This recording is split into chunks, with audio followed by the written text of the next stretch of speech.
All right, week 4, class discussion, psychology. So let's get right into this. If you had to choose to lose one of your primary 5 senses, which one would you choose to lose and why? Well, for me, I would do smell.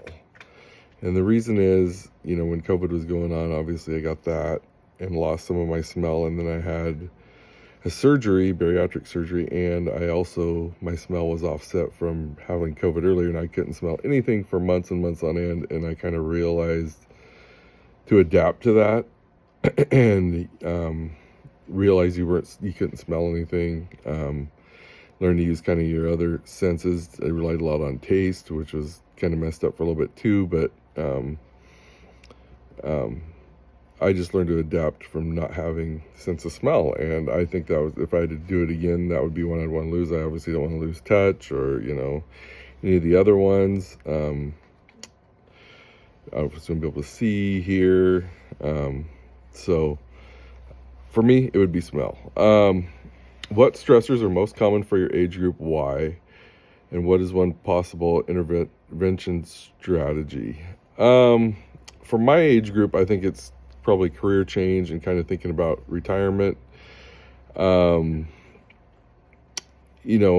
44, and then, going to college, I already kind of got the job I've wanted to get, but I just want to advance my education. But I think a lot of people that go back to school are looking to, move up in their career and kind of move up the ladder a little bit. So, obviously they're going to be doing something different or more of a management setting. And I think that's a big stressor. I know when I took over as manager, I was stressed, and I kind of struggled with it as well. And then as far as intervention strategy, I really liked, for me, I found that exercise helps me a lot with stress, and I've kind of got into that habit in the last 3 years, and it's helped me quite a bit. And then also, I liked in the book where it talked about writing like 3 things positive down a day. And I've kind of trained myself lately to kind of look at the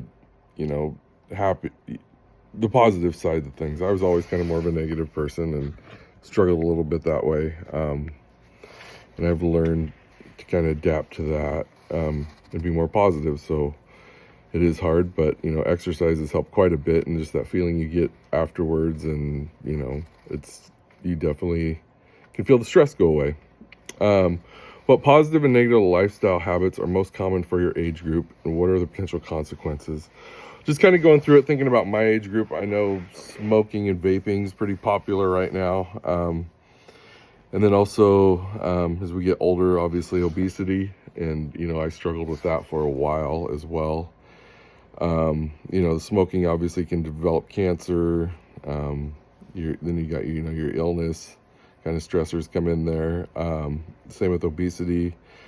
I had a hard time, even keeping up with my kids, doing stuff, and, it kind of got to me mentally because I knew they wanted to go, like, let's go run in the yard or go play basketball, and I was at the point where I couldn't even do that, and I was, and I realized something needed to change, so I changed that, and it really affected me mentally. I was really depressed for a while because of that, and I think a lot of people kind of, when you get in your a little bit older, that starts to affect you a little bit more. So for me, that was one.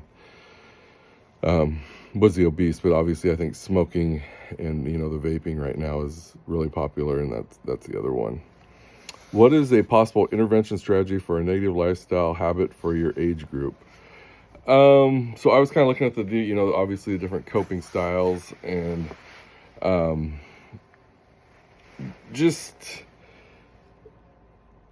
I think like the obese one, obviously you want to do, a problem focused approach. What's going on here? Why am I doing this?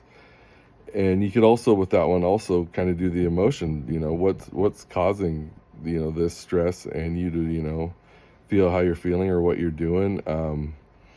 So it kind of, for me, it was hard to really narrow it down what strategy or what you think would work best, because either one would work best for those. And obviously the smoking, I think you'd have to look more at the emotion side of it. I think people smoke to get that, good feeling and, relief. And I don't know if you even get a buzz. I don't smoke, so I don't know. But, you'd have to look at that find something that can also do that for you without, you know, making you unhealthy or causing cancer or going down that road. So anyway, kind of a long one, but I am looking forward to everybody's response, and I hope everybody has a good week 4.